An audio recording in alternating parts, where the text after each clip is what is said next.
yesterday.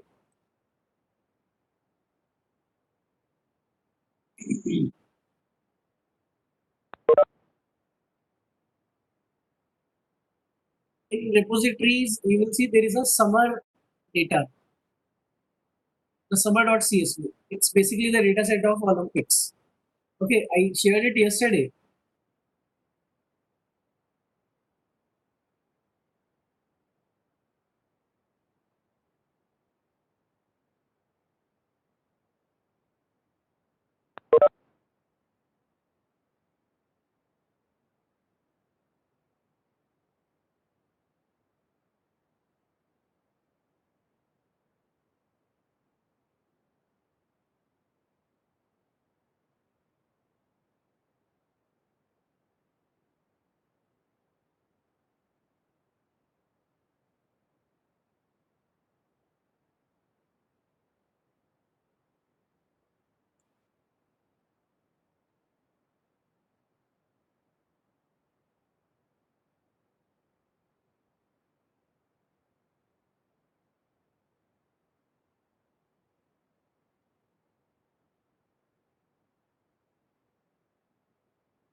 Any doubts? Anyone? We can discuss the doubts till then.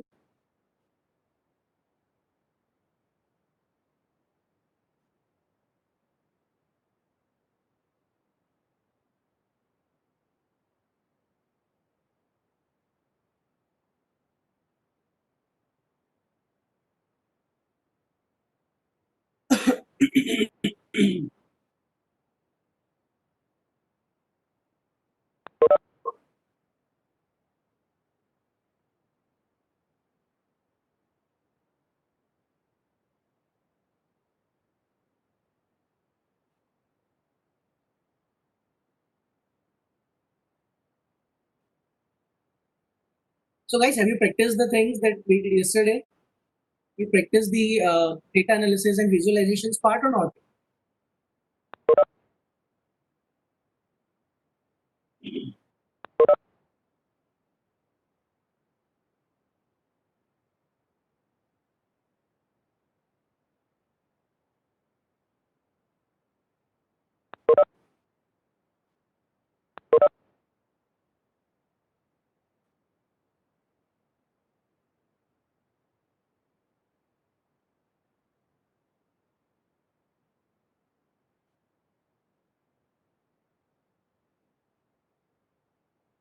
So, any doubts related to the particular part that we did yesterday, or shall we start the session?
Olympics data I have shared yesterday.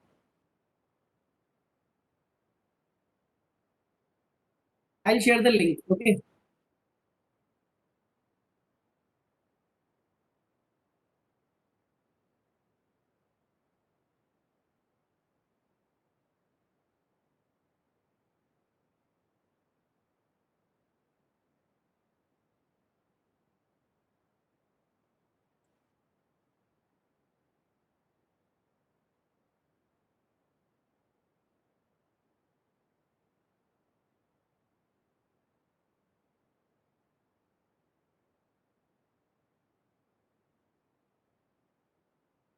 No, you do not have to sign in. You can directly get the data, directly download the data.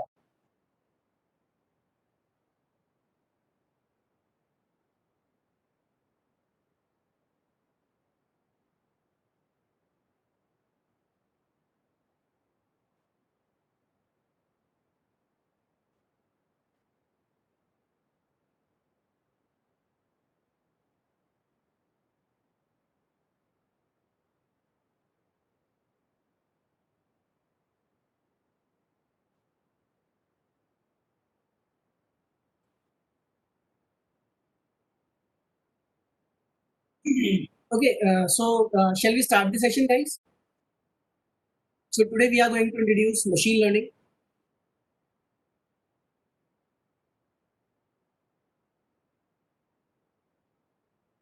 So am I audible to all of you properly? Am I my screen is visible to all of you?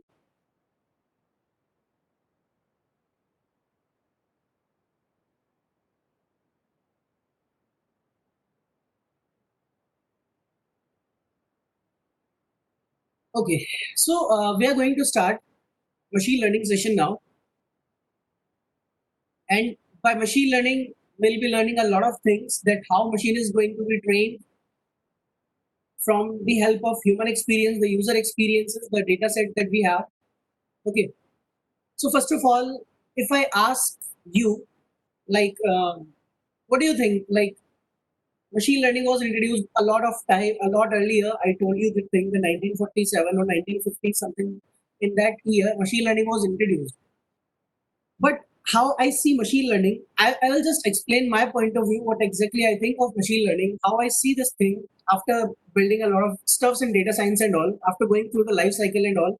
So let's get started, okay? And it will be really very fun for you, all of you. You just now have to pay attention carefully. Okay, let's get started. So first of all, according to me, I think, have you seen these movies?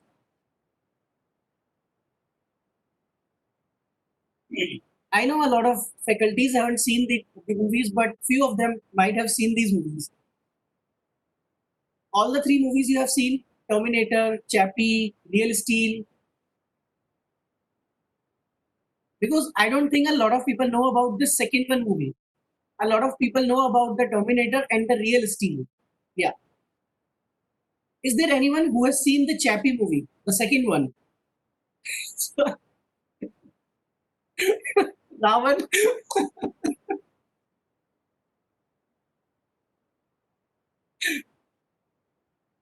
Good, good, Dr. Himani,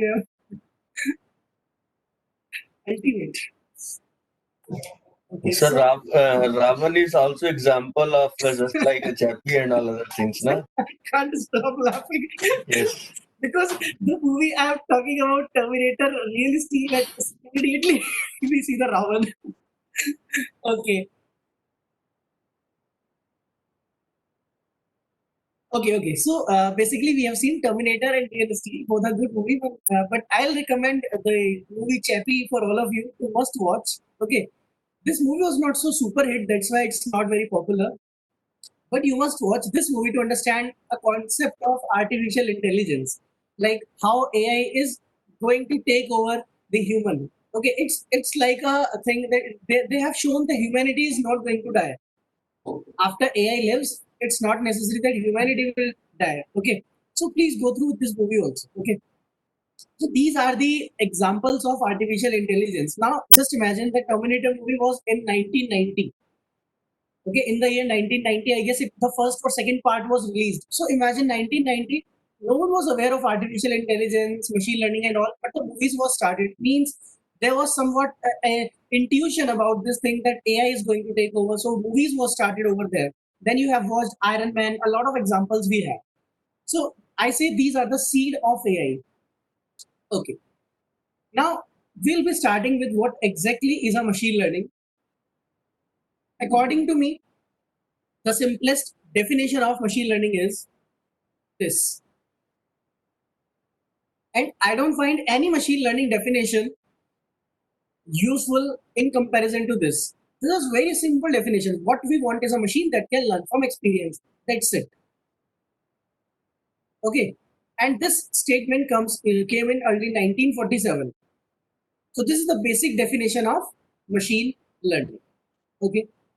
Now, whatever we are going to learn in this particular session, so I'm going to tell you a story, and whatever the story is, whatever the examples I'm going to take, please don't take it personally. Okay. Because it's kind of a job I have created to make you understand what exactly is a machine learning.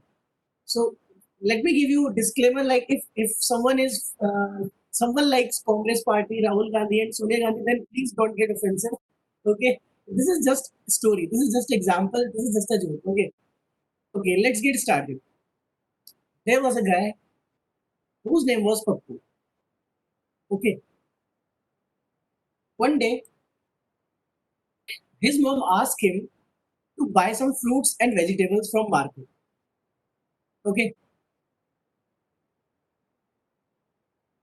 so there was a guy whose name was Pappu. One day his mom asked him to buy some fruits and vegetables from the market. Okay. Then what happened next is he went to the market and got confused in dhania and pudina. Okay. So a lot of people get confused in these two vegetable, like they look almost similar, dhania and pudina. So whenever it comes to dhania and pudina thing, so I have a meme to share with you all. Like when mom asks you to get for dhania, but you show up with pudina, then what happens with you is something like that. Okay. Now, next day, what happened? Now the mom or sister of Pappu asked him to get a red color nail paint. Now what will happen if someone asks you to get a red color nail paint from all the options available? How you are going to select the red one?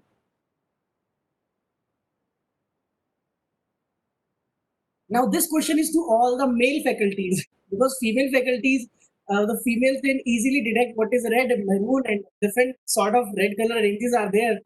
But being a male, we cannot easily understand like which one is red or something. Okay, confused. Now what happened next is, so he struggled in recognizing thing which has similar kind of pattern.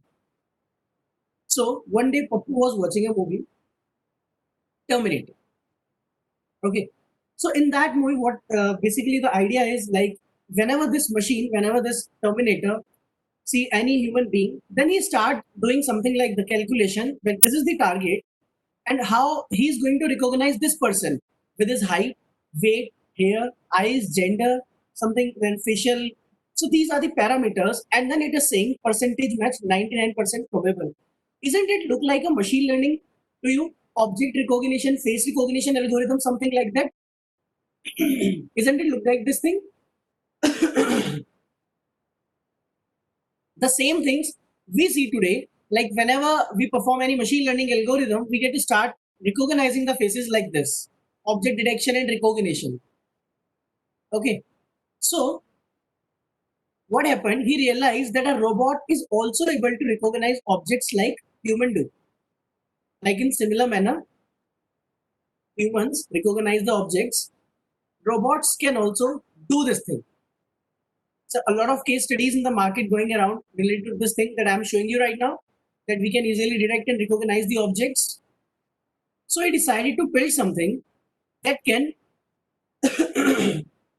that can help him to detect and recognize object faster. But the problem is computer do not understand what is image. Second, computer can only understand numbers. Third, but image is also a collection of number. Can I say this thing? The last statement, image is also a collection of number. How many of you think that image is a collection of numbers? What are the numbers that are present inside the image? How my computer will detect the numbers from the image?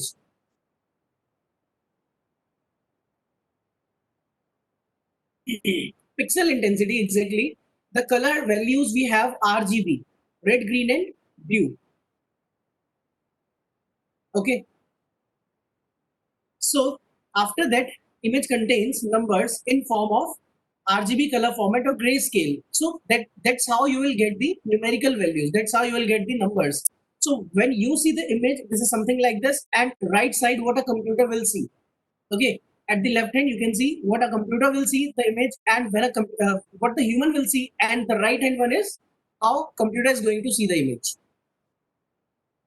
Okay, is it clear to everyone till here? Simple example I am taking, very simple. So images are numbers, and that's how the features are detected from the images.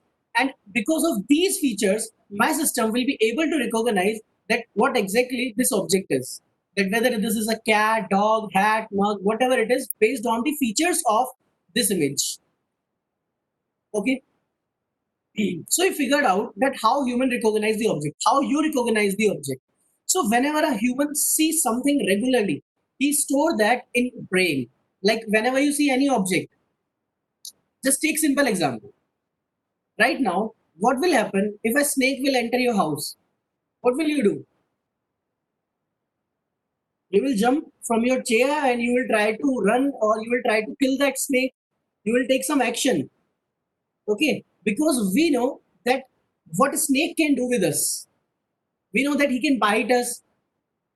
So there are a lot of things that we know about a snake because we have previous experiences, not with us, with other ones. We have seen a lot of things in television that what a snake can do. So there is a memory. There is a thing that is stored in our brain that what a snake is going to do with us. But imagine a 1 year or 2 year old child is sitting and a snake comes around him. What will the child will do with that snake? What will happen then? If a snake comes around a child, what that child will do? Because child don't know anything, because he do not have any memory, he do not have anything inside the brain. That's like our computer is, because he don't know what should I do with this kind of thing. Like it's a new toy for me, I will try to pick this thing. That things will happen. Now after I will start telling him, okay, I will start telling him that you have to keep away from this thing. He will ask me why. Then I will show him the results, that why, because it can bite you. So I will put the memory inside the brain of that child. So it is kind of a like feeding the things into the brain. So the thing I'm telling you, the movie I told you, Chappie. So that's why I'm recommending you that movie, because it's based on those concepts, like how a robot can be taught. How can you teach a robot that this is A for apple, this is a B for bird? That's how a robot can be also taught.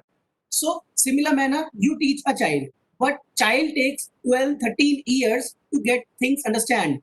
But a robot can understand the things in millisecond, in a second.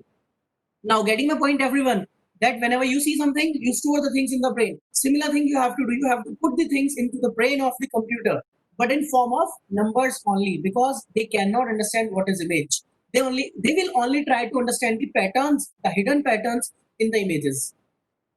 Okay. Now, we build a structure to solve this problem step by step. So how you are going to build a fruit recognition thing? Like whenever I want to understand what this is dhania and this is pudina, how I am going to differentiate that these are two different vegetables, I will collect a lot of images. This is the same thing I told you yesterday. The data collection is the first part. So first I will collect a lot of images of different vegetables. Then second thing, yeah, I will share the slides. Second thing, start reading images one by one. Extract the information from the images. Convert images into an array 2D matrix. Obviously, you will get a 2D array of RGB colors. Then add that matrix contain a RGB color value of each pixel. At each pixel, there will be a RGB color value. Now, feed them to computer and use some mathematics to do some calculation. So I'm using that particular numbers, numerical data, and use some sort of a formula, the distance formula, or any other mathematical algorithm to conclude that whether this object is this or this is that. So that's where machine learning comes. Okay. So now at this point, machine learning will be introduced to you, that how machine learning is going to recognize, or it is going to differentiate between these two different objects. Okay. And after that, he will get a good results, that whether this is orange, this is banana, this is TV, this is something, this is something. So this is a full-fledged procedure of each and everything. There are a lot of applications going on, a lot of things that we can talk about in machine learning, and almost in every department, machine learning is there. Okay, so now finally we understand the concept of ML, what exactly it is. Now I will teach you machine learning mathematically, that how mathematically it could be understood.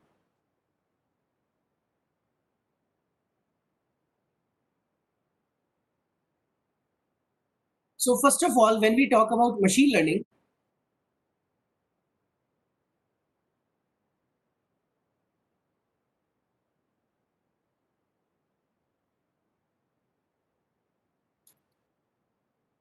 it is categorized into different parts. Like there is a supervised learning and there is a unsupervised learning.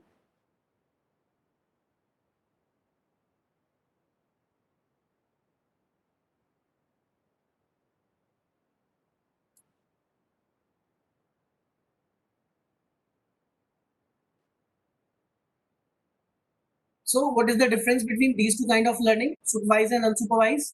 In total, we have four type of learning. There is supervised, there is unsupervised, then there is semi-supervised, and then there is reinforcement. Okay, so guys, tell me the difference between supervised and unsupervised if you know about this thing.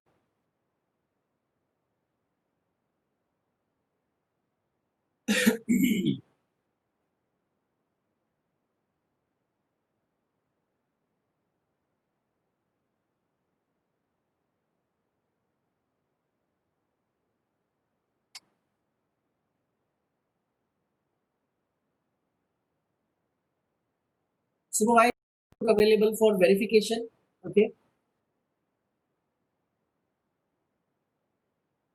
okay. So let's do one thing.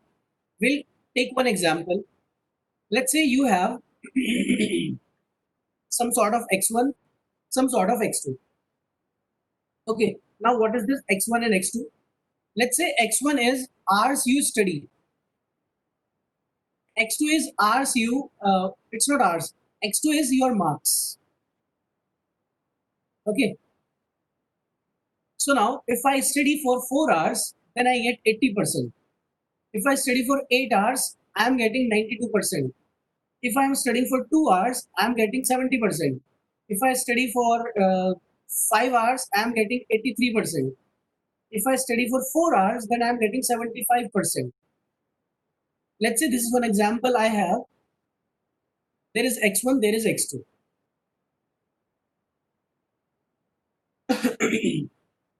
x1 is the study and x2 is the marks. So these are the hours you are going to study, these are the marks you will have. Now let's say if I ask that I study for 3 hours, how many marks will I got?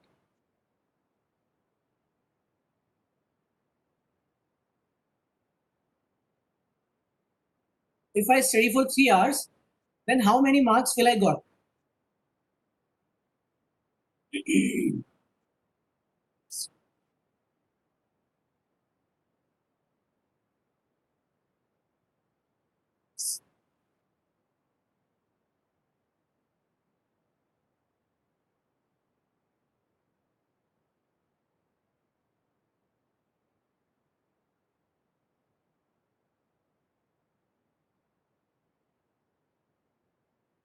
Okay, so instead of doing the assumptions, let's talk mathematically. So first of all, what I'm going to say x1 is my, or instead of this x1 and x2, I'll say this is x and y. Okay,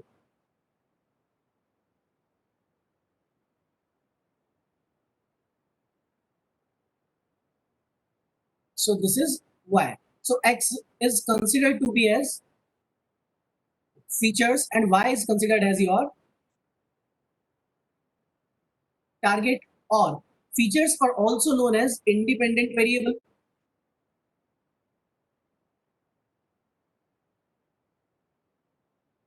and target is known as your dependent variable. Am I right till here?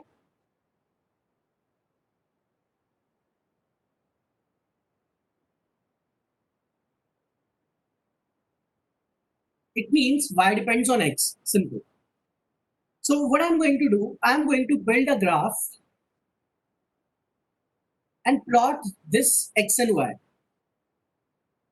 That these are the study hours versus the marks. So I can see if I study more, the chances of getting marks are also more. Like if x is increasing, then y is also increasing. So that's why I can say x and y are related. But how it is related? It is linearly related. And now I'll start talking about the equation that is y is equals to mx plus c. That's it. This is the equation that you get for y is equals to mx plus c. That is known as a linear regression basically. And after implementing all the things, after calculating slope and all, at the end you will have a something like this. A best fit line, we say this thing. I'll tell you each and everything properly. Right now I'm just showing you what exactly the supervisor and unsupervised is going to do. So after calculating the y cap, that is my predictions. So first, you are going to compare your y with a y cap. Y cap is the prediction. Getting my point, everyone? So if I have this actual value, then this is my prediction. Then this is the difference between my actual and predicted values. So y cap, if y is 80, so y cap is let's say 84. If it is 92, then it is showing 90. If it is 70, it is saying 76. If it is 83, then it is 81. If it is 75, it is saying 80. So similarly, all the answers are wrong, then it will be also wrong. Like if it's saying 70, but it might be 73, 74, something like that. But we got a y and y cap to do the comparison. So first of all, we calculated the y cap with the help of our x and y.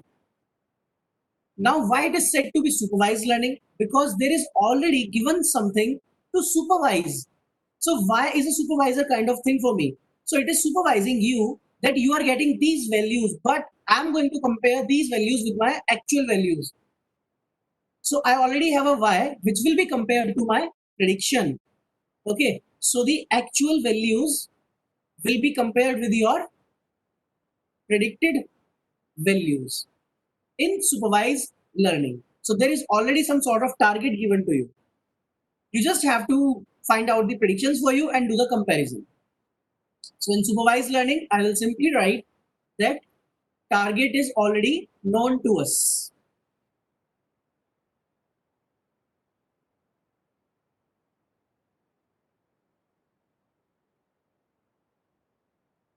This is supervised learning.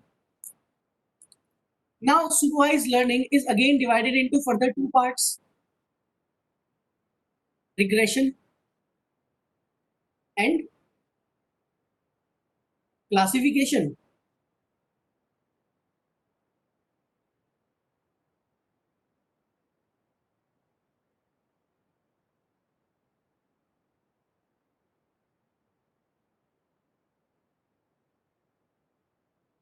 So one is regression and another one is classification. Now, what is the difference between regression and classification?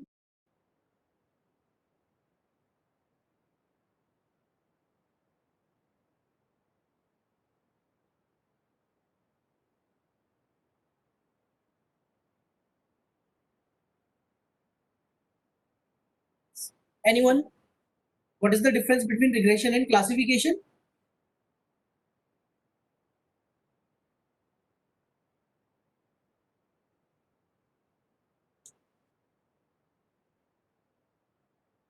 Classification for discrete and regression for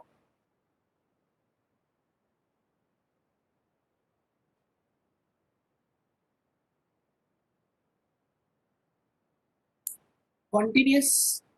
So basically, the two words are simple. Regression is for continuous and classification is for categorical data. Okay, simple one. So regression is for continuous type of data, but classification is for categorical.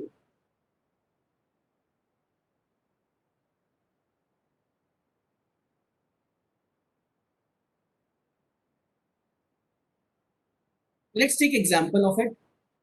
So if I say that there is a cricket match today between two teams, okay, there is a cricket match between India and Pakistan, India and Sri Lanka, something like that.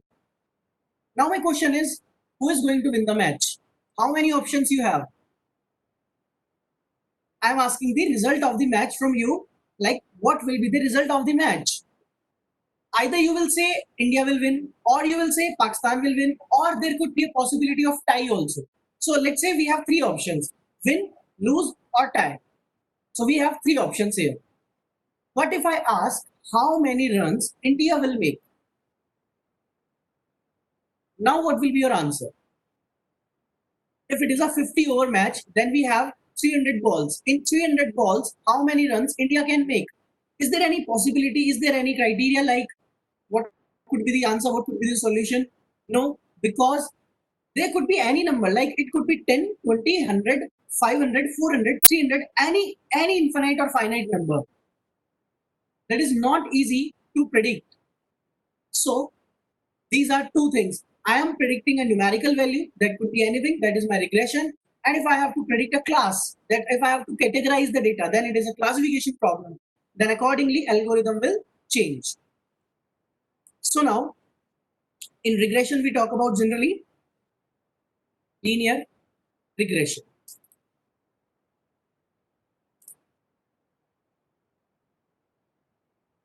There are a lot of major regression problems, but we generally talk about regression, linear regression. Now there could be ridge regression, lasso regression, or there could be stepwise regression. There is also support vector regression, decision tree regression. A lot of regressions could be there, but the major I am writing here all is linear regression.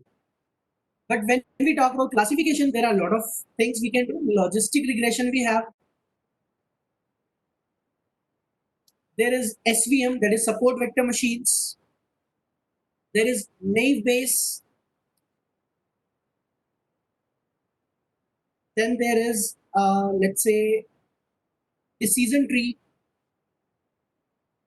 Then there is KNN, that is K nearest neighbors. So these are the major algorithm for classification. Now we can later talk about boosting, gradient boosting kind of things, but they all will come under accordingly. So here we have the few algorithms I have written for regression, few algorithm for classification. Okay. Now after that, if we talk about unsupervised learning, we talk generally about clustering. Clustering has k-means clustering, hierarchical clustering, or there could be a DB scan, mean shift. So these are the different algorithms that we use in unsupervised. But when we talk about unsupervised learning, what is the situation? Basically, the situation is that there is no target available. So there is no supervision available. So clustering is also used for classification, but there is no pre-existing class we have. So you have only x1 and let's say x2. And x2 is study hours and you have playing hours. Like this is the number of hours you study, this is the number of hours you play.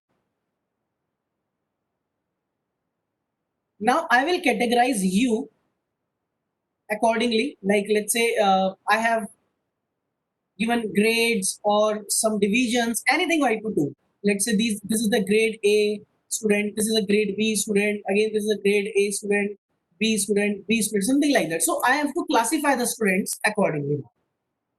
But there is no Y available. So I have to group similar kind of students together. So that's why what we do in schools and college, we create the sections, we create the branches. Like if someone is going in a section A, so section A is different cluster for me. Section B is a different cluster. Section C is a different cluster. So we have different clusters, different groups available. Getting a point, everyone?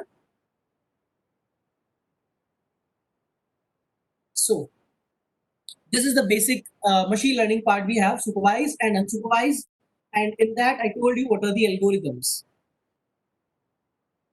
Now, do you have any idea of semi-supervised, what it is?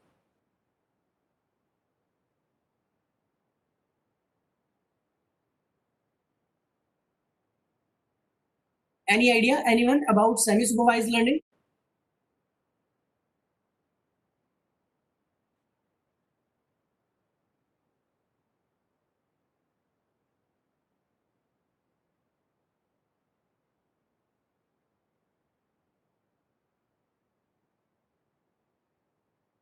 So in simple terms, if I say semi-supervised learning is where few targets are available and few are not.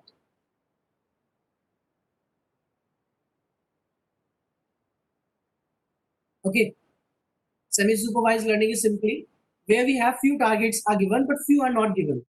So I will recommend that instead of going to supervised unsupervised learning, semi-supervised, just remove all the targets or get all the targets.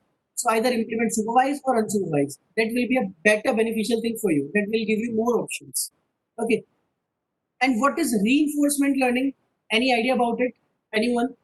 How do you define reinforcement learning?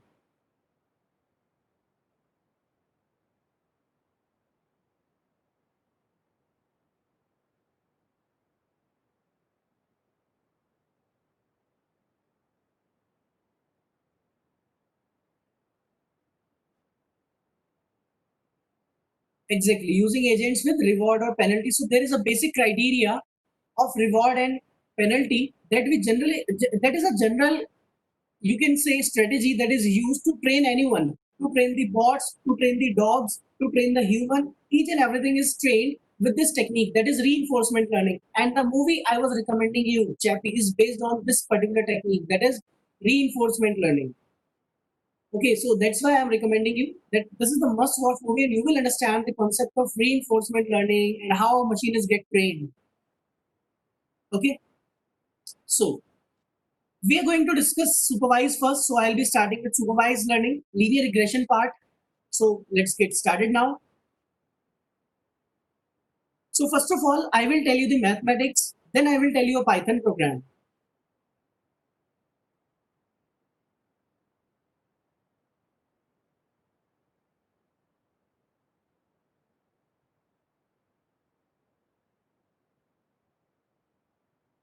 So let's say I have X and Y. Okay, X is 1, 2, 3, 4, 5.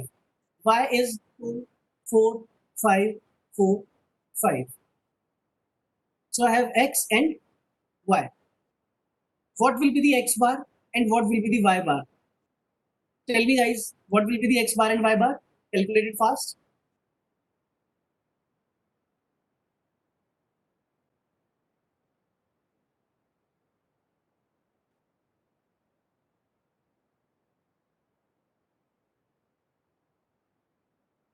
So 3 and 4. So X is 3 and Y is 4. But first we'll plot X and Y. So X is 1, 2, 3, 4, 5. Y is 1, 2, 3, 4, 5, 6. 1, 2, 3, 4, 5. So 1 is to 2. So first point will be plotted here. Then 2 is to 4. Second point is here. Then 3 is to 5. Third point is here. Fourth is 4 is to 4. This is here. Then 5 is to 5. Then this is here. So we have these 5 data points plotted here. Okay, so I have plotted these 5 data points. Now when I talk about these data points, I will also plot my 3 and 4. So 3 and 4. So first of all, do one thing.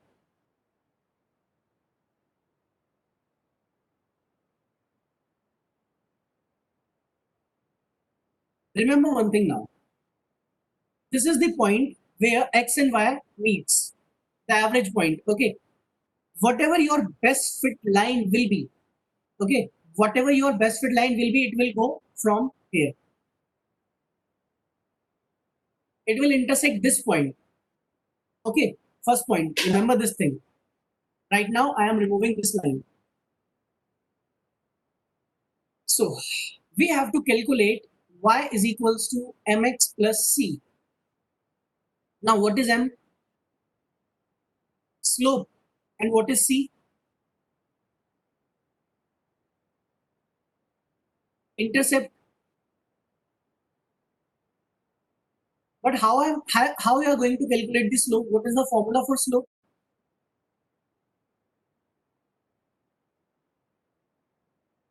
What is the formula for slope?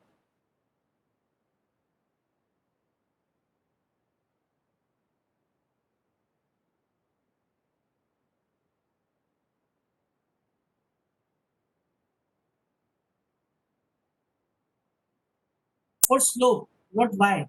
The formula for slope.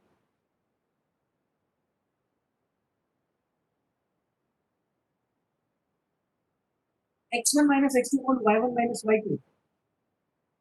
Don't you think that we have to do opposite of it? That y will be numerator and x will be denominator? X minus x bar, y minus y bar, exactly. Just forget one thing, Sharad sir. You just forget one thing in the denominator. That is the square. Dy by dx. Yeah, we can say that dy by dx. Y2 minus y1. Okay, so first the answer was simple y2 minus y1 upon x2 minus x1. Okay, simply let's write this thing. But if I elaborate this equation to this part, instead of writing this, I'll write x2 minus x1 multiply by y2 minus y1. And it will be divided by x2 minus x1 whole square.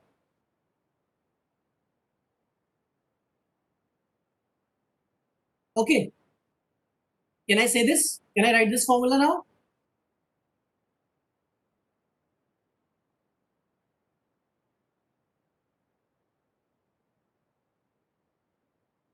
So this is the formula for slope. Okay. So now we have to calculate the x2 minus x1, y2 minus y1, all these things. Let's calculate them. X, y. Then we will calculate x minus x bar. Then we will calculate y minus y bar. Then we have to calculate x minus x bar whole square. And then we have to calculate x minus x bar into y minus y bar. These are the things that I have to calculate. So x is 1, 2, 3, 4, 5. Y was 2, 4, 5, 4, 5. This is 3, the x bar, and this is 4. Now, we'll start doing the maths, x minus x bar. So this is my x bar and this is my y bar. So 1 minus 3, minus 2, minus 1, 0, 1, 2. So 0. So there is no use of x minus x bar. So that's why I did the square of it. So x square will be 4, 1, 0, 1, 4. So we got 10. So this is the denominator we have. So we got the denominator. Now let's calculate y minus y bar. 2 minus 4, 4 minus 4, 5 minus 4, 4 minus 4, 5 minus 4. Again the answer will be 0. So no use. So just multiply these two terms. So what will be the output? 4, 0, 0, 0, 2. It means 6. That's it. We got numerator and denominator. So now the slope will be m is equals to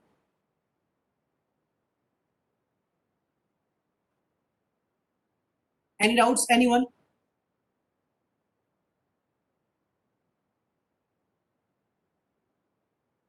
Okay. Now what will be the C? How you will calculate the C? Intercept. So C will be equals to y minus mx. It means 4 minus 0.6 into 3. So what will be the answer? 4 minus 0.6 into 3? 2.2. Now we have the value of m and c, slope and intercept. I have both the values. So what I will do is, I will start doing the maths now. So we have x, we have y. Now I will calculate y cap. That is mx plus c. 1, 2, 3, 4, 5. 2, 4, 5, 4, 5. Now y cap is equals to mx plus c. That is 0.6 into 1 plus 2.2. Tell me the answers.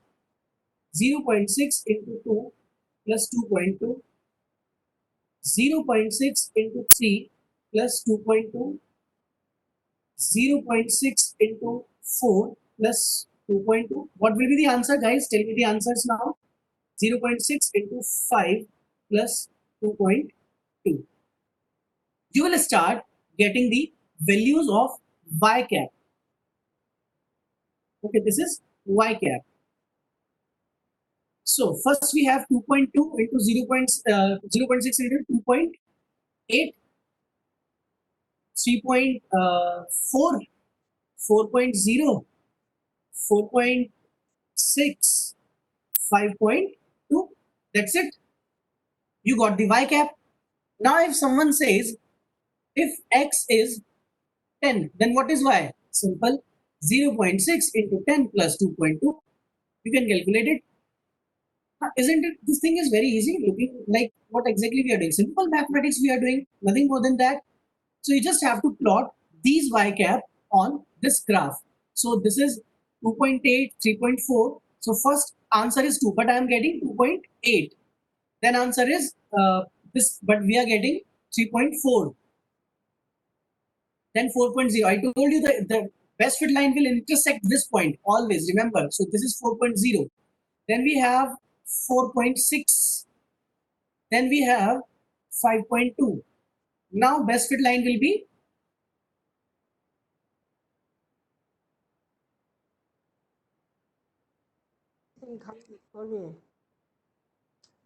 okay.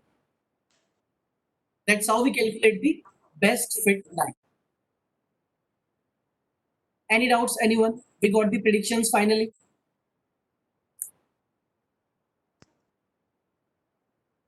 So I would like to have confirmation from everyone. There are like 50 participants we have. Please confirm everyone. Is it clear till here?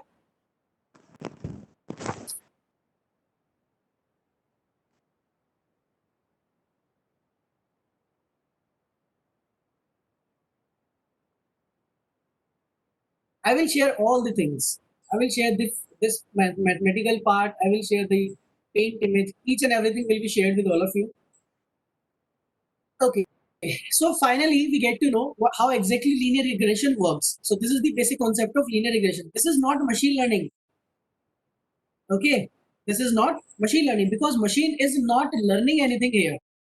So this is a simple mathematics. Now we will do all the things using Python with a real-time data set. So first, let's do one thing. Let me create a folder here. We name it as ML.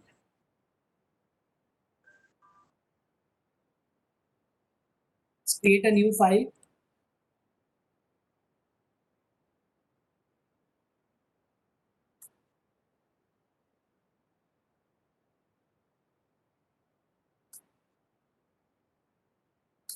So I have a data set of HitBrain. I generally use this data because it is a simple one and easy to understand.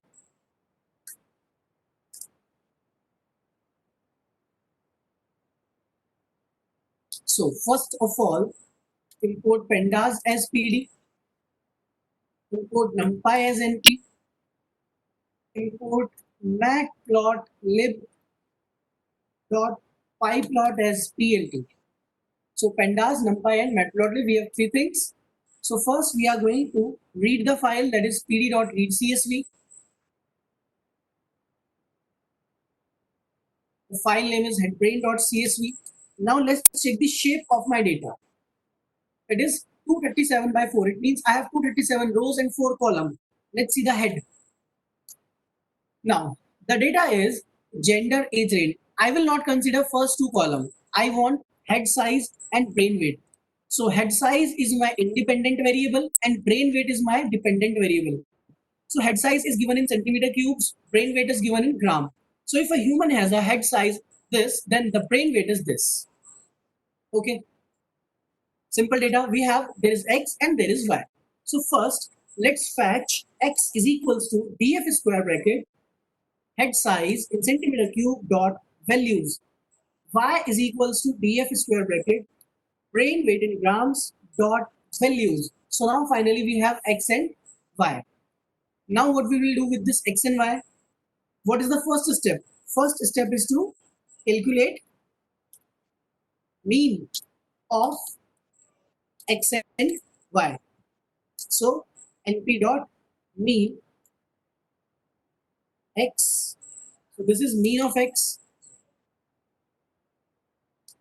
Then we will find mean of y. This is np dot mean of y. So let's check what is the mean of x and y. So these are the mean values we have. So first part completed.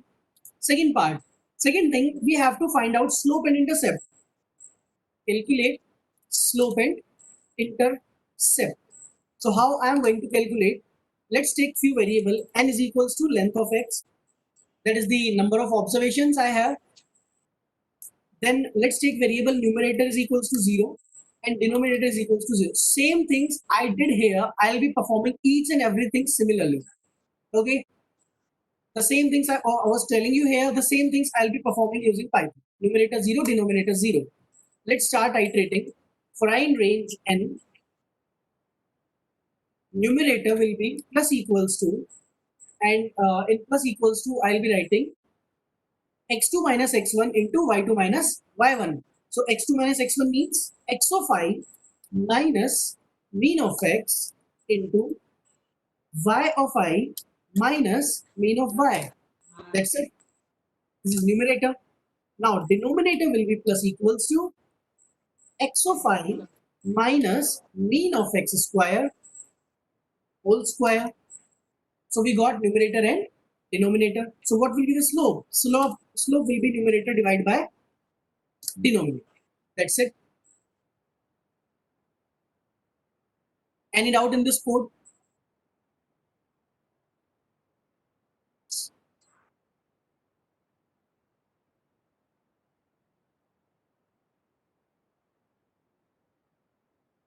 Anyone? Any doubt in this code?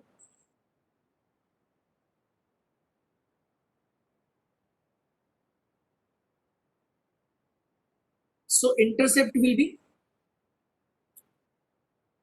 mean of y minus mx, that is slope into x, that is mean of x. We are done. So now let's print slope and intercept. That's it. That's how we are going to calculate slope and intercept. Okay. Now what is the next step? Calculate predictions using y is equals to mx plus c. So let's take one variable, predictions is equals to a blank list, and for I in range, that is n, and in this range I'll be writing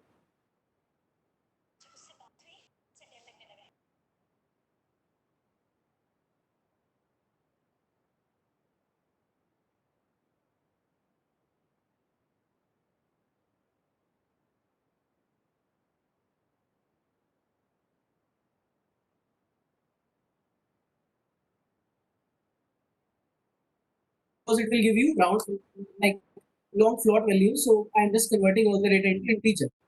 Now finally I have y. This is my actual y, and I have predictions. These are my predictions. Now you can compare your predictions with your actual data.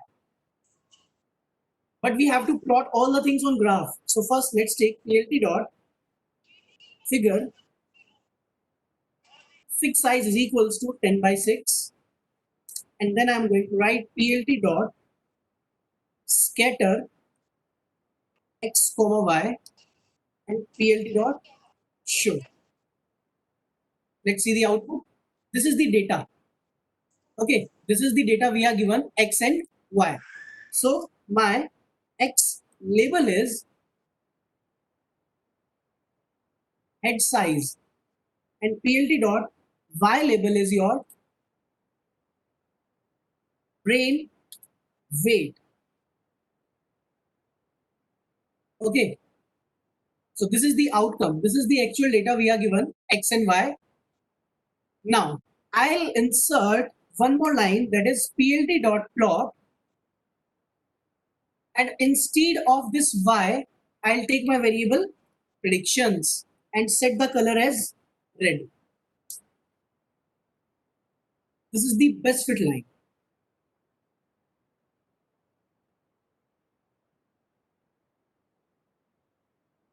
Okay.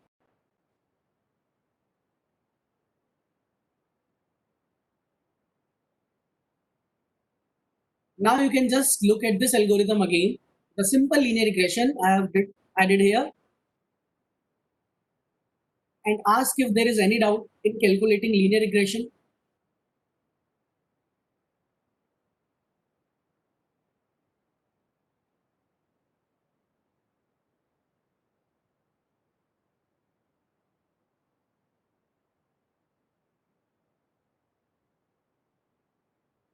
Any doubts? Anyone?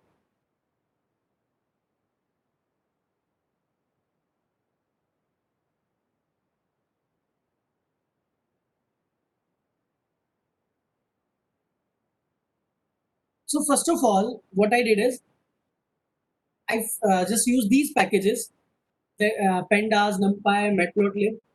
Then we read the data, headbrain.csv. So wherever you have the file, so please paste that particular file into the location where your code is stored. Load the file and get the values from the particular columns you want to use. So I have head size and brain weight. Then first calculate the mean of X and Y. Then second, calculate their slope and intercept using the formula x minus x bar into y minus y bar divided by x minus x bar whole square. Then calculate the slope and intercept, and finally do the predictions.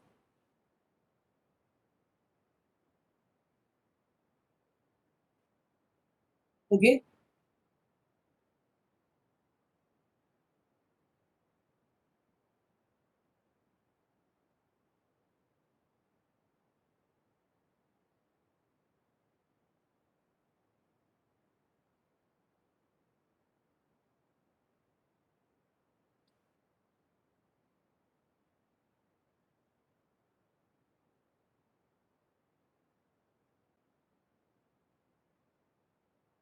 Now, what will be the next step after it? What should be the next step after performing all these things? After calculating linear regression, what should I calculate next?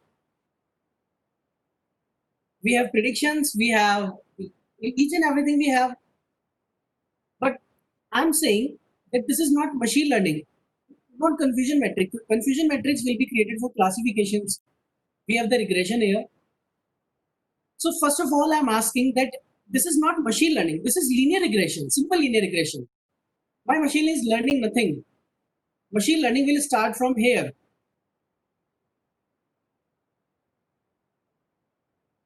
Find out the error. That is y minus y. So we have to calculate the error now. So I'll start calculating the error. 2 minus 2.8, 4 minus 3.4. Okay. So you will be calculating error. And whenever we talk about linear regression, we generally talk about MSE, that is mean squared error. To get rid of the negative values, we do the square of the values. So we'll be calculating mean squared error, and formula is 1 upon n summation of y cap minus y whole square. This is the formula for mean squared error. Now, okay, after calculating the error, let's see the error now. So to calculate the error, to calculate the mean squared error, I will take one variable. Error is equals to 0 for I in range n, error plus equals to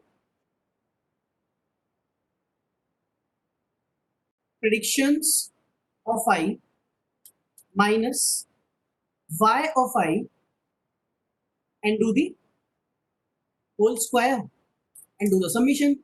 And finally, error will be divided by n. That is MSE. So I will print mean squared error. That is MSE. So this is the mean squared error we got. This is the squared error. So second thing we calculate is RMSE. That is root mean squared error.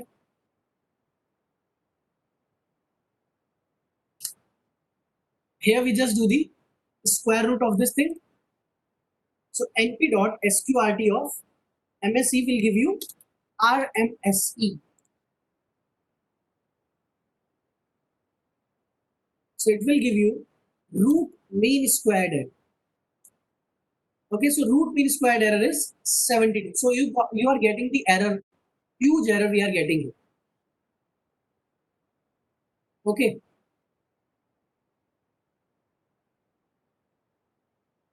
So the fourth step is to calculate error.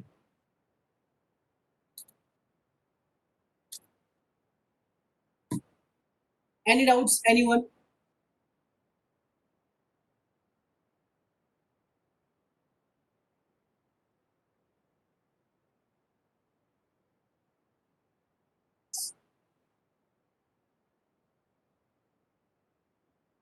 Okay, now let's move forward. What will be the next step now? According to you, what should be the next step? Okay, I have calculated the error. Now what next? We got the error. What should be the next step?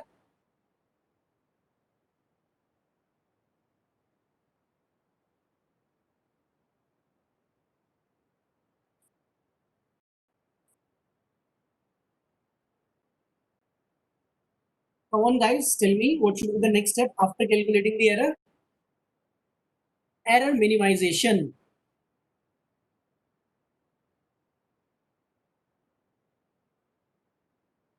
Or optimization.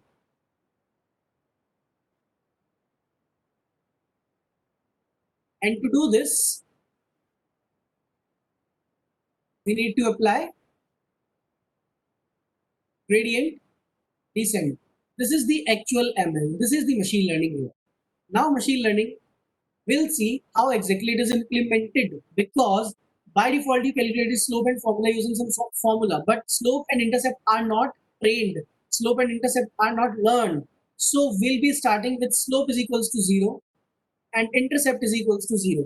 So both M and C will be 0. We'll start from here, and one by one we'll train the algorithm and we'll get the M and C final values.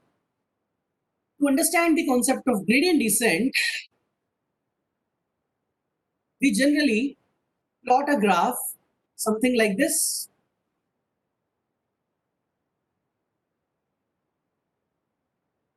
And here we have the error.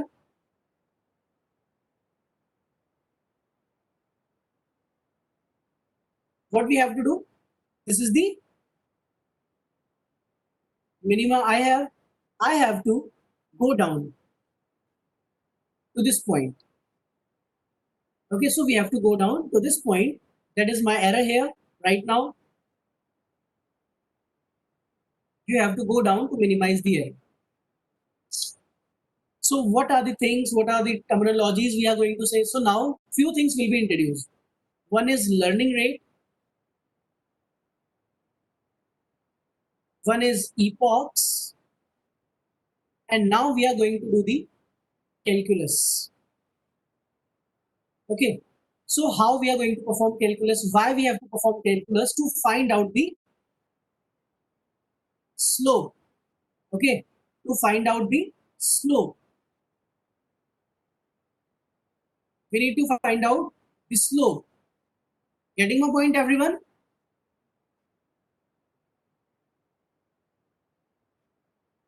And now what is the formula for slope? This time formula for slope is dy by dx. So we have to do the derivation, do the partial derivative of this mean squared error. Okay, we have to apply dy by dx on MSE. So we have to drive it with respect to slope and with respect to intercept as well. Okay, so it will be drive for both slope and intercept. So let's do first for the intercept or slope, whatever we want. So let's say we have intercept is equal, the MSE is equals to, the error is equals to 1 upon n summation of y cap minus y whole square. This is the actual formula for mean square error. So if I expand the formula, so it will be written mx plus c minus y whole square. Am I right till here? Now, differentiate in respect to dy by dc, that is my intercept. So what you will do first? Let me tell you two rules that we have to apply.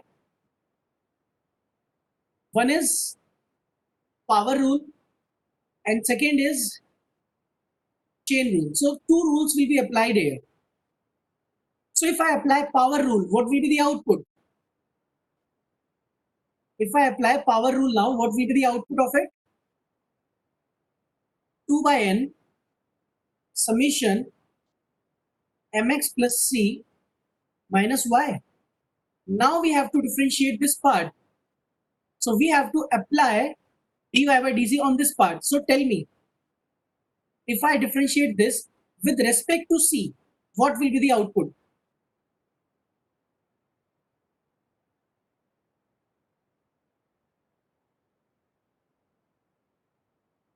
What will be the output if I differentiate the inner term with respect to c?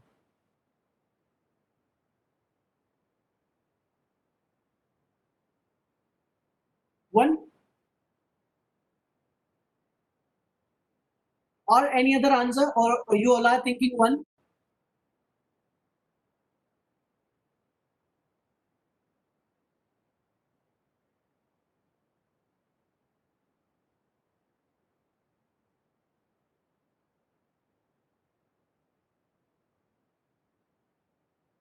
What about others? Come on, guys.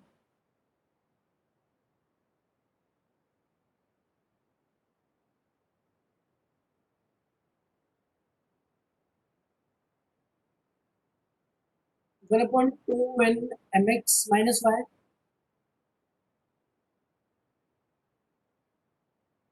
So basically, we'll be remaining with only 1 if I differentiate only this term. So the new formula to calculate the intercept will be this. That's it. This is the gradient of your intercept. And gradient for your slope will be. Now, if I differentiate this part in terms of m, so x will be remaining part only. So formula for this is mx plus c minus y into x. So we have two new formula to calculate this slope and intercept. Is this clear to everyone?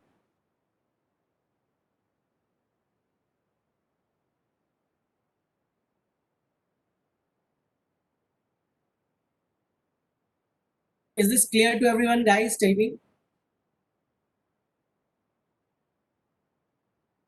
So after doing the differentiation part, we'll have these two things. Now, we have to update our previous intercept and slope using this new one. And to update the formula is to get the new one, the old intercept. The old intercept was 0, let's say, or something else, whatever it is, minus gradient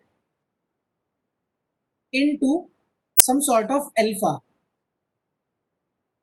And similarly, slope will be equals to old slope minus gradient of slope into some sort of alpha. Now the new thing we have is alpha. What is this alpha? Alpha is my learning rate. And what is this? This is basically your steps, the speed by which you will go down. So I have to go slowly because I cannot be too fast and I cannot be too slow. So there is a learning rate that gives you direction, that in which direction should I go. Because let's say after applying gradient, you are getting some values like 5, 8, 20, 15, 11. So if I am going in this direction or this direction or this direction, something like this will happen. But if I multiply each one, let's say with any number, let's say multiply 9. If I multiply each number with 9, then I have a direction that each of these steps will be taken in the direction of this 9. So it will give you a constant speed and direction downwards. So that's why we have to multiply our gradient using our learning rate. So learning rate will be like between 0 to 1. So generally it is like 0.01, 0.02 or something like that. Okay, is it clear to everyone what is learning rate? And when we talk about the epochs, basically we are talking about the number of iterations required to reach from this part to this part. Again, these two things are user defined. We have to define learning rate, we have to define calculus. And it's kind of experiment we'll be doing. So I'll take epochs like 100, 500, something like this. And then I'll start going downwards. So I don't know how many iterations do I need to get out to get the minimum point. This is machine learning. This is gradient descent. That's how your machine will learn. In each iteration, in each epoch, you will get a new value of slope and intercept. And finally, I'll use those slope and intercept to do the predictions.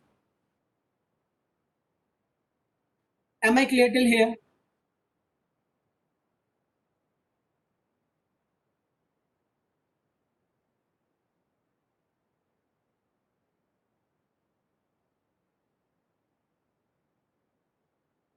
Any doubts still here? Anyone like, is there any confusion related to this mathematical part?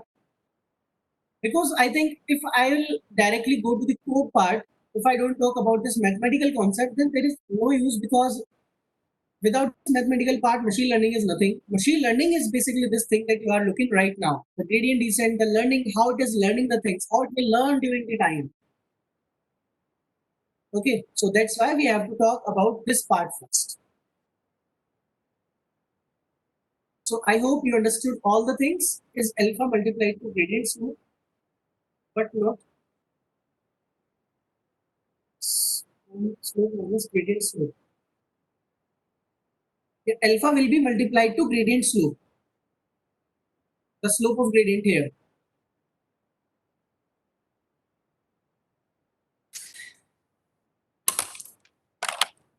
Hello, sir. Are you able to listen? Yeah.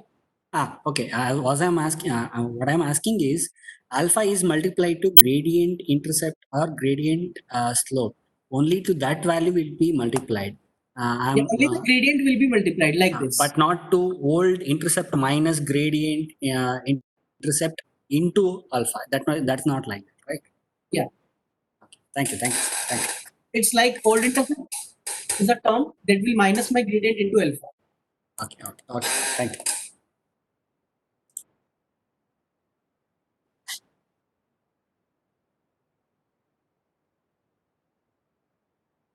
Okay, so now finally the mathematical part is over. Let's get to the coding part. But before going into the coding part, I'll do data pre-processing now. So it is also a part that we have to look after. Data pre-processing, because the data we have is too large, like the number are in thousands. And data pre-processing includes like feature scaling we do. Then we also do missing values, how to handle them. There are no missing values in our data right now, so there is no need of handling them. Then there is label encoding. So do you understand these things? Label encoding and all. And finally, we do the train test split. So whenever I have to apply machine learning, I also have to apply pre-processing on my data. And why pre-processing is applied? Because I have the data given on a different scale. It's like thousands of values I have. So the calculation will be a little bit slow. So I will scale my data to a small range, either using standardization or normalization. So do you understand standardization and normalization? Any idea, anyone, about standardization and normalization? Why we do this thing?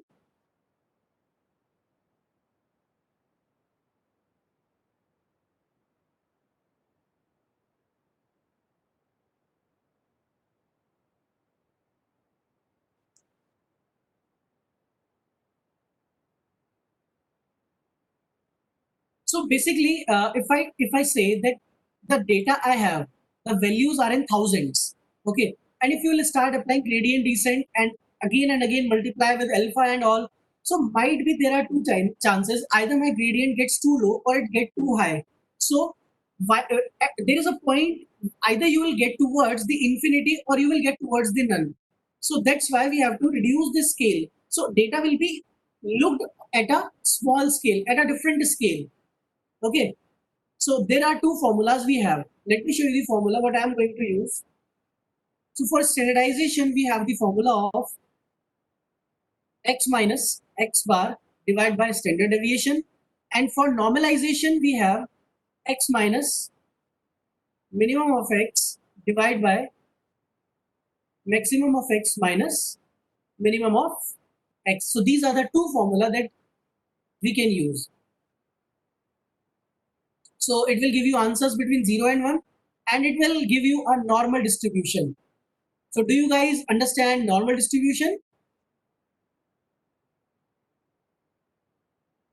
So whenever we talk about normal distribution, we generally use the standardized values. Okay, it could range from -3 to +3, -2 to +2, something like that. So the data is 0 centered. And in this case, data is between 0 and 1. Okay. So here we are going to visualize the data at a different scale, at a small scale. So instead of using these values that are in thousands, I'll convert these values into a small scale. Okay. And to do that, I'm not going to directly write down the formula. I'm using a package here that is sklearn dot preprocessing, and let's import standard scaler. So when you import standard scaler, you have to fit your data. So it has a method fit transform where you pass x.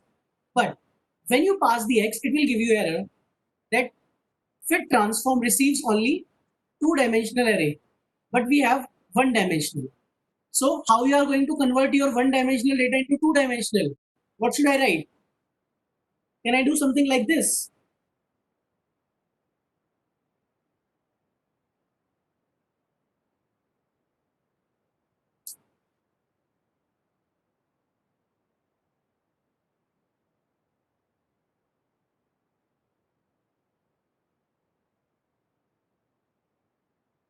Okay, now let me repeat what exactly I was trying to say or why we are doing this. First of all, I am doing feature scaling.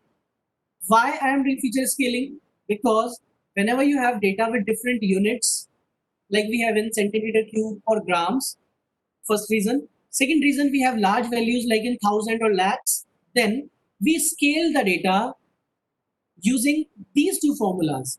So either standardization or normalization. So perform either one of them. So I am performing standardization.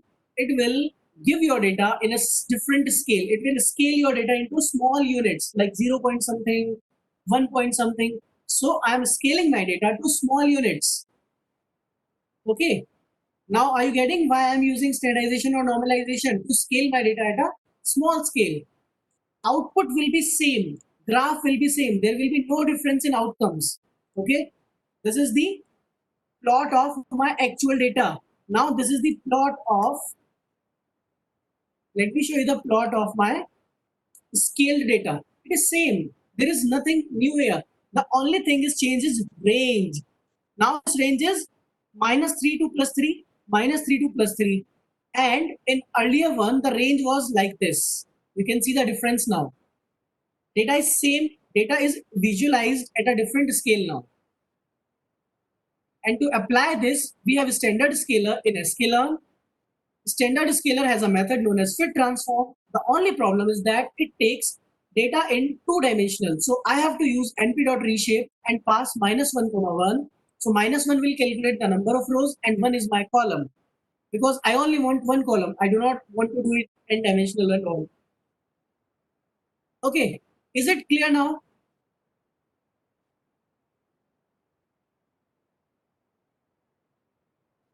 Let's create a function known as gradient descent and pass x comma y comma epochs comma alpha, and let's take slope is equals to 0, intercept is also equals to 0, n is equals to length of x for epoch in epochs. So do you guys understand what is epochs? Are you guys able to understand what are epochs? Epochs are the number of iteration that my algorithm needs to train slope and intercept.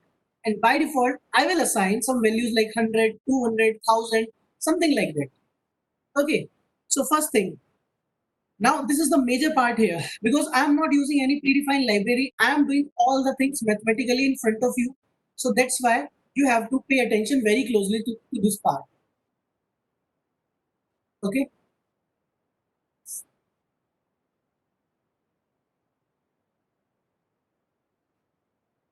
Now after that, start step by step. First calculate the mx plus c.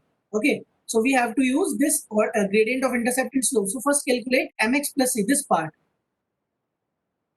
So I'll write y underscore prediction is equals to slope into x plus intercept. That's it. First part is completed. Second part, find loss. Loss is y prediction minus y. Second part is completed. Third part, gradient of slope. What is the gradient of slope? 2 upon n into np dot. I will find the dot product of my loss with my x. Can I write something like this? Because here it is written that I have to multiply my x with this part. And this is loss. Y cap minus y. This is loss. Loss is multiplied with x. So I have written that find out dot product of my loss with x. And let's find out the gradient for intercept. That is 2 by n into. Now, what should I write for this part? I have already calculated the loss. I just have to do the summation. Okay, I just have to do the sum. So I'll write sum of loss. That's it. Now you have gradient of slope, gradient of intercept. Now my new slope will be equals to the previous slope minus alpha into gradient of slope, and my new intercept will be the previous intercept minus alpha into gradient of intercept. Any doubts, anyone? After the things will over, you will just return slope and intercept. That's it. Now, this is machine learning you are watching right now. This is the function of machine learning. Read each and every line very carefully and ask if there is any doubt, anything you would like to ask. I will pass the values now in gradient descent, like epochs and all. Okay. So let's take epochs as 1000 right now, and let's take learning rate as 0.01. Always start learning rate from 0.01, and later you can change. So in gradient descent, we have to do one thing. We have to pass x comma y comma epochs comma alpha.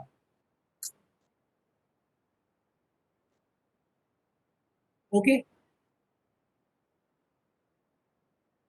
Is this clear to everyone? Any line of code you find difficult, then please ask, because I don't think that after looking at the mathematical part, that line by line, what we have seen here is similar thing I have implemented here in Python form.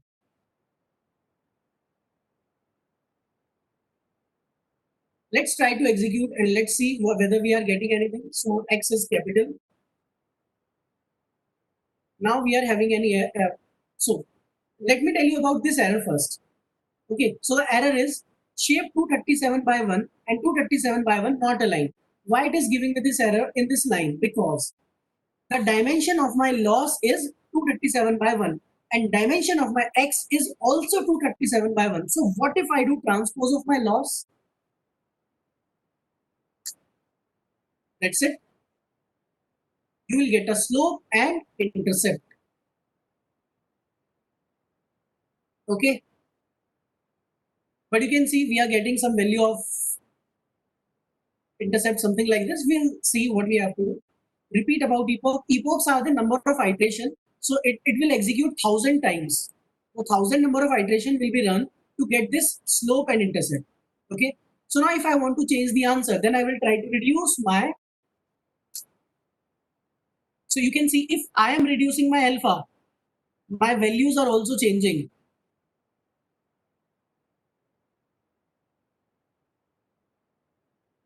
Okay.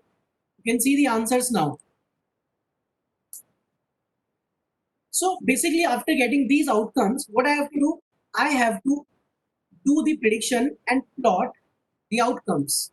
So first, I'll copy this line of code, store slope, comma intercept.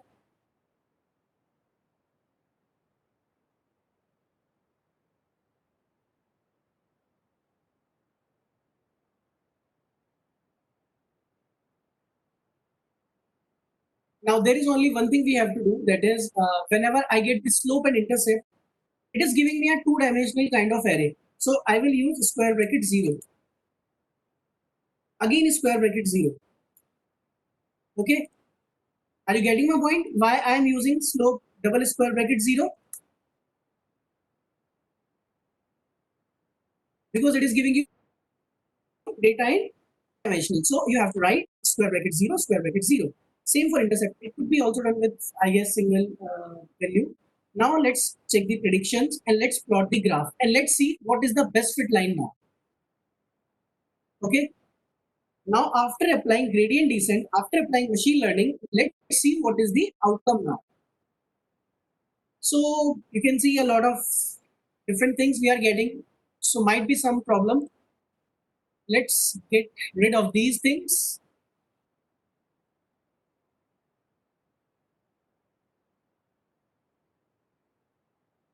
So why this is happening? Because intercept is totally different. We are getting some values. So let's increase the epochs and reduce this a little bit. And let's print the slope and intercept now.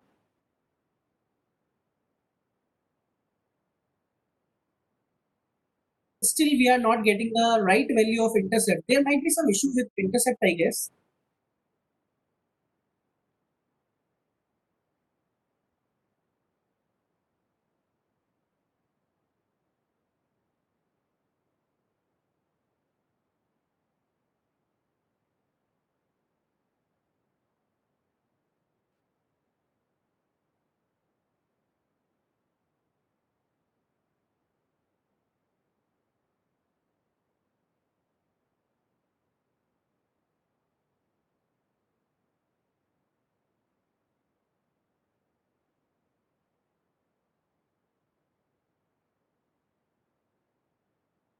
So we have y prediction is equals to slope into x plus intercept. So, so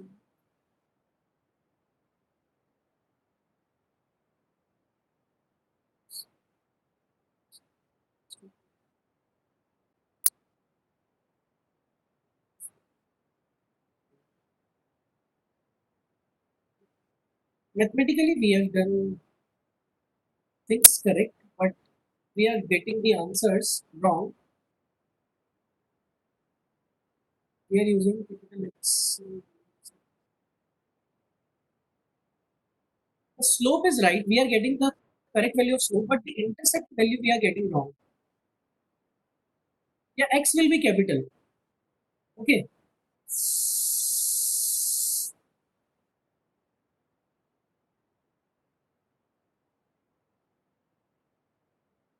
So,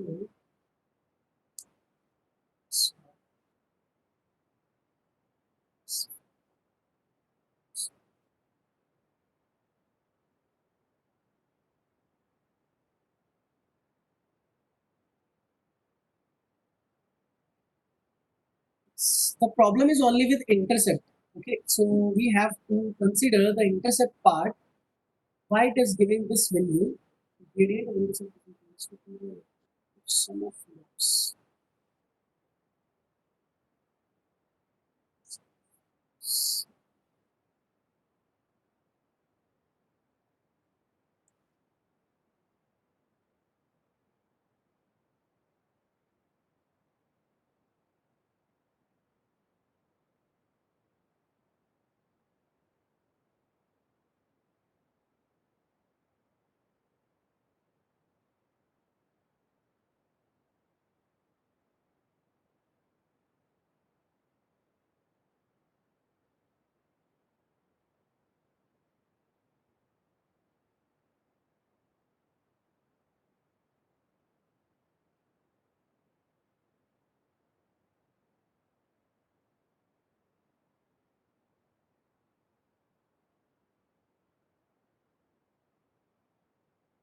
Let's do one thing. I'll execute again.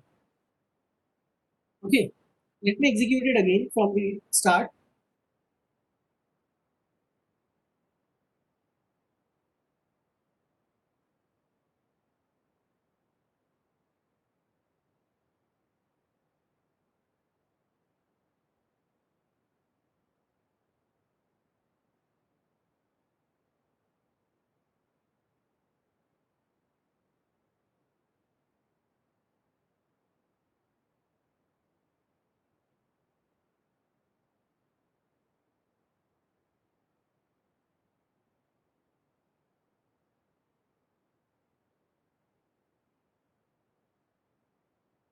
Yeah, basically, here I have taken the small x, so capital X will be passed to this, so it will become a small x. So no issue with that. These are the first five value of my x. These are the first five value of my y.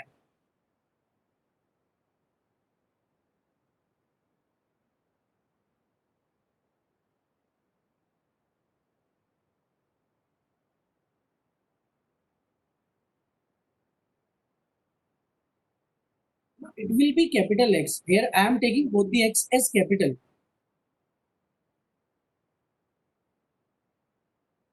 Because earlier the x was capital. Okay, so x we have taken is capital.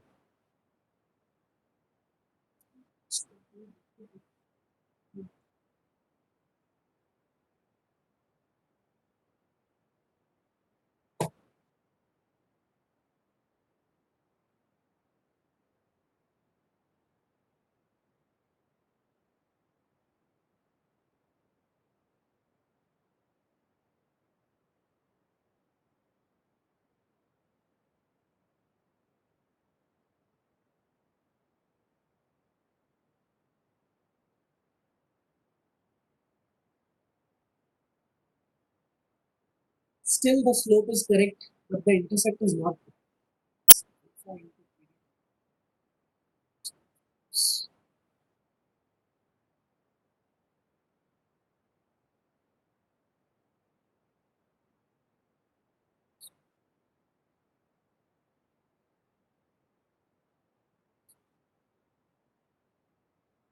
Okay,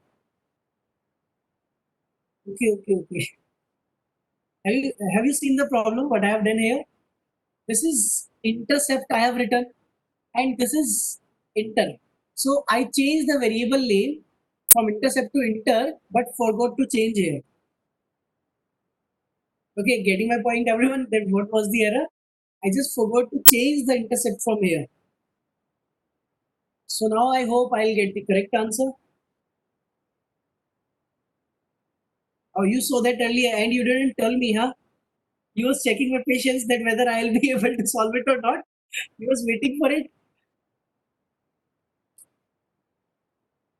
Okay. Now after that you will get prediction, something like that. So what I will do is I will just do one thing. Instead of this integer, we'll get the actual value of the predictions.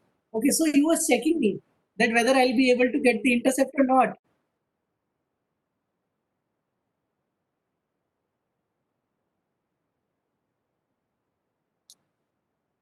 Okay, so finally we got the predictions. You can see now that without knowing the formula of slope and intercept x2 minus x1 or y2 minus y1, the formula we did earlier, we don't need it here. We can directly use machine learning to calculate the slope and intercept. So this is the machine learning now. This is the implementation of linear regression using machine learning without the formula of slope or intercept that we have studied earlier.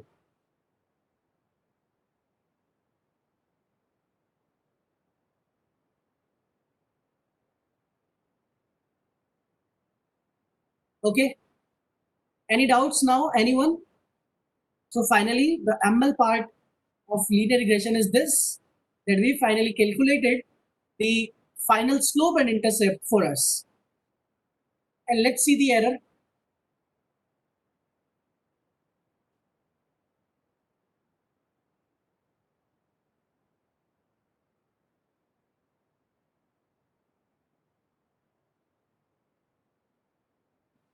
So the error is 0.36. So we have to get more and more close to zero. But how we will get more and more close? Either I should increase the epochs. So if I try to increase the epochs, then I'll see whether I'll be able to get the things right or not. And it's not necessary that you will get reduced more by, like, it could be the minimum point. 0.36 is the minimum error we have. Okay. So I'm just trying by increasing the epochs. You can also do this thing by changing the alpha values and all.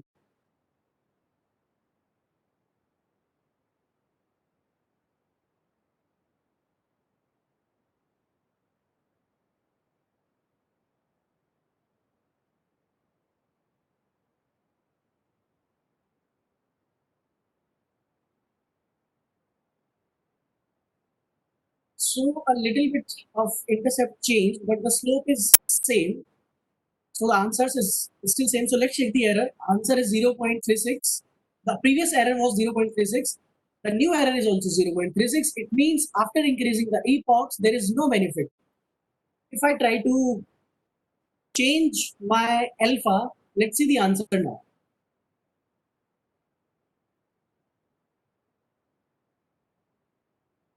No changes. Still the same out. 0.36. It means I can understand that this is the minimum point. This is the minima here we are getting. Okay.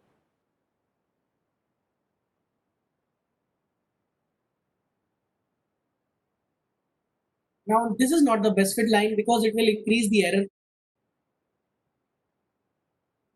So I hope it is clear to you that how to just change epochs and all, how to select the alpha value. Basically, we have to start doing the custom part like this, like I am doing.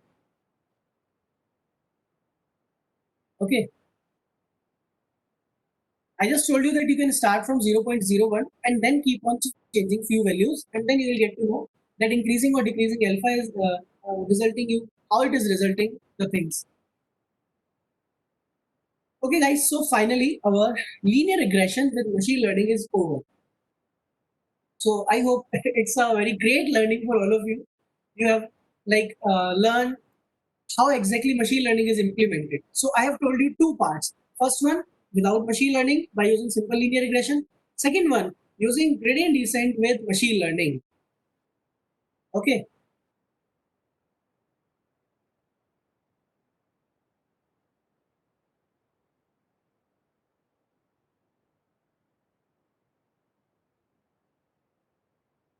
Any queries? Anything you would like to ask now?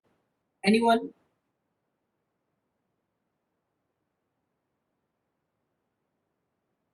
Yeah, I'll share all the codes and all. Each and everything will be shared.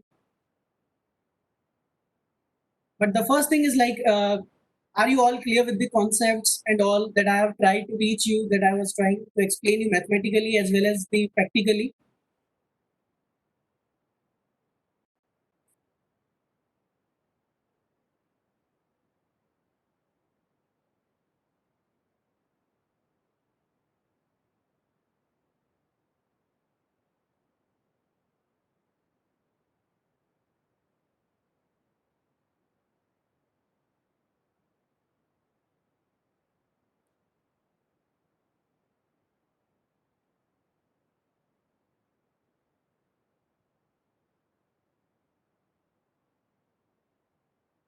And we can do the same thing using any other library like sklearn. But there is like no benefit for us right now to use sklearn, because if I will use sklearn, what it will do, it will just show you directly the error and the outcomes. You won't be able to get the mathematics behind it. So this is the maths behind it. So that's why I prefer this part before learning sklearn.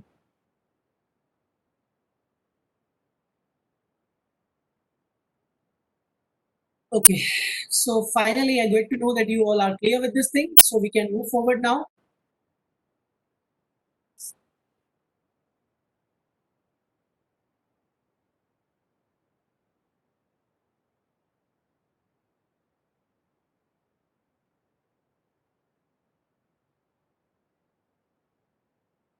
So the next thing we'll be starting with,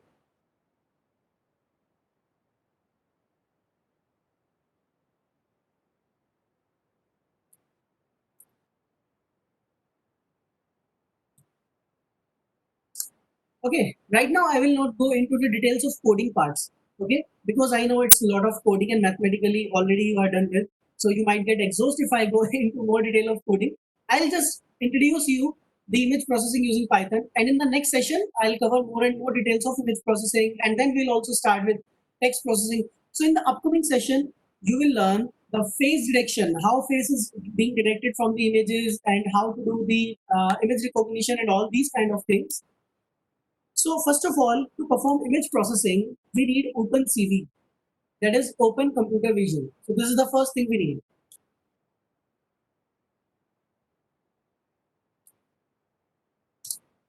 Okay.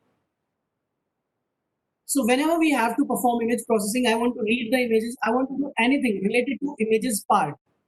What I have to do, use this OpenCV package. That's it. And it will help you a lot. Let me show you how.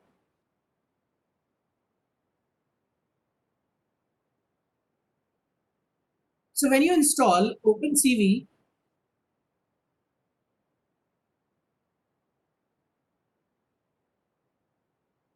we start by writing import CV2. Okay. I'm just doing a little bit of coding. Okay. I'm not writing algorithm or something like that. So CV2 has a predefined method known as IMRead, and you can pass any image. So let's pass an image here.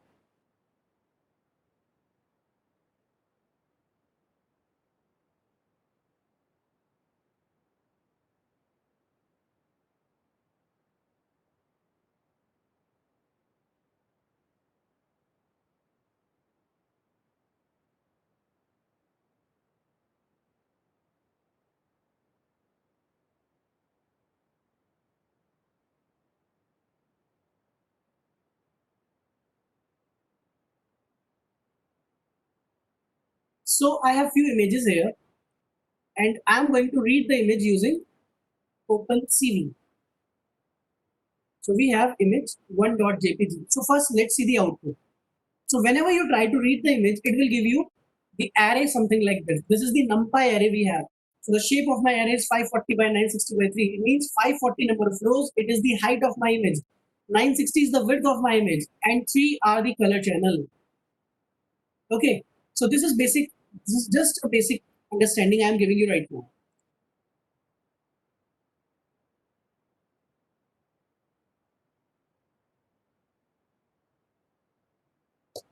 So this is a simple introduction to OpenCV. That first import CV2, then CV2.imread, and then you can just check the image has been read successfully. And now, what are the values? These values. What are these values? Obviously, these are RGB, that is red, green, and blue color values. Okay.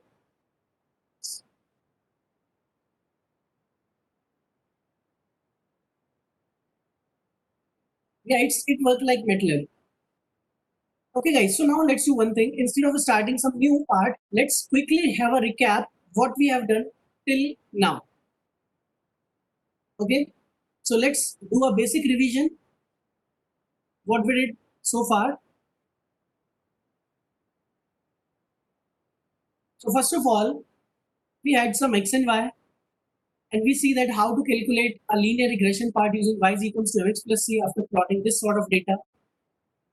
Then there is a basic formula of slope, and using that particular formula, we calculated it, and finally find out the intercept. And using our slope and intercept, we get to know that we can actually implement the slope and intercept to find out the predictions. So here we have the predictions using the formula. So this was a simple linear regression. Now, after this part of implementation, after this linear regression part, we calculated the error which is known as mean squared error, the loss function or the cost function we say, we have to minimize it. So here we have to minimize the error. To understand the minimization part, we have to go through with this gradient descent part. Now, after going through this gradient descent part, we have to basically we have to basically do the differentiation of our mean squared error function. So that's what we did. That we differentiated our mean squared error function with respect to C and with respect to M. So you will get two new formulas for your intercept and slope after multiplying the gradient with the alpha. What is alpha? Alpha is a learning rate we use to calculate to give a direction and a speed to our error rate. So error rate will be minimized with a constant speed slowly in a particular direction. That's why we need alpha, that is learning rate. And similarly, all the things are implemented here mathematically. Okay, so we have implemented all things here mathematically. So in the break, right now the time is for break. In the break time, what you have to do, just go through with all the codes and all. So I am sharing my this linear regression file and data set, both the things with you.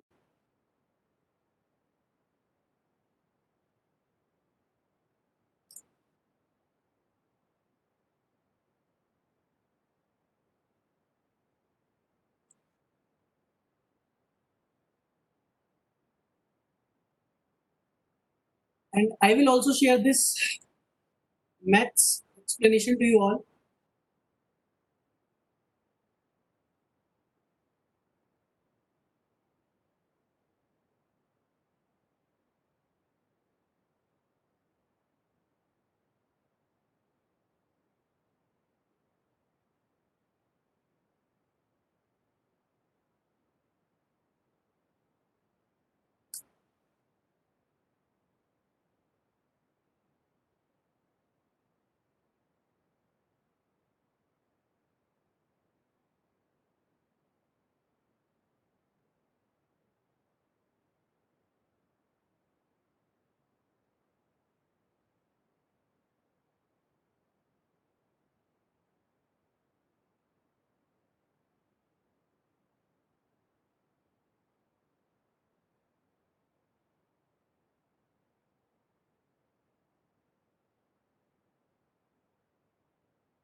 Okay, so I have shared all the data, all the files with all of you.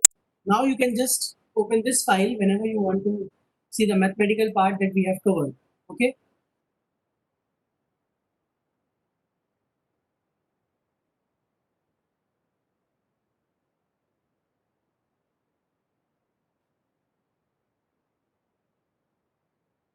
So now in the next session, in the session after the break, we'll be starting with image processing, learning a lot of new things about image processing, and after that we'll be talking about text processing. So Vishal sir, Yes, sir. we can take the break now. Yes, sir. Actually, I need the break now. No, everyone need break because I am seeing in the chat window all are doing parallelly what you are teaching or discussing. They are doing, I think, at their laptop or a desktop Okay. parallelly. So we can take a break and we will meet on at 2 o'clock, sir. Yes, sir. Definitely, sir. Okay. Thank you very much, sir. And thank you to all the participants.